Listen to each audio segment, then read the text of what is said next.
Nung nauso yung Bastaga po Bano, ito ang pinakaputang inang dahilan.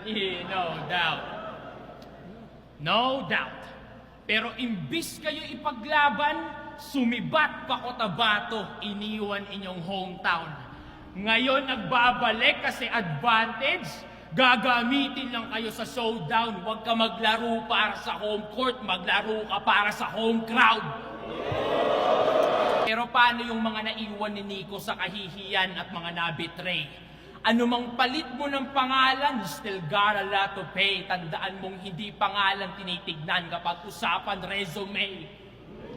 Paano ba yung Akata effect? Now let's put it in perspective.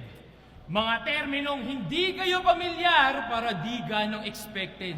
Mukha lang siyang effective kahit di naman connected, topic puro past due, yung resulta retrospective. Anong Walang connect yung huli. Ginaya ko lang nang malaman yung epekto. Para kunwari may nalalaman at kunwari yung dating ko. Pagkat ang kunwaring palakpakan ay nararapat lang sa kunwari na talento. Babanat ng keso may problema. Sa kabataan, lipunan, pati publiko, patay. Nag-i-stay ka lang ng obvious pero sa mata ng marunong wala kang matatangay. Obserbasyon mo ay obserbasyon din namin. Sa battle rap ko lang nakuhang i-apply. Mag-isip kayo ng vlogger na may galit sa society at natuto lang mag-rhyme. Ganong ka lang.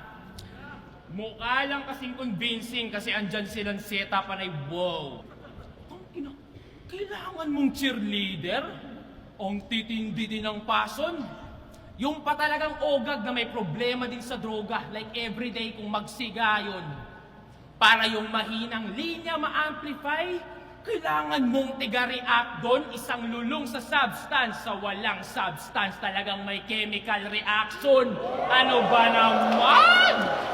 Na-overcome mo yung depresyon, pero yung depresyon ni Poison, ginawa mong katatawanan. Nakabangon ka sa hirap, pero yung mga mahirap, pinagmukha mong mga talunan. Tinitira mo lang yung kanilang krisis, pero solusyon ka mo asaan, imbis magturo ka ng problema, ang ituro mo kung paano mo nalampasan.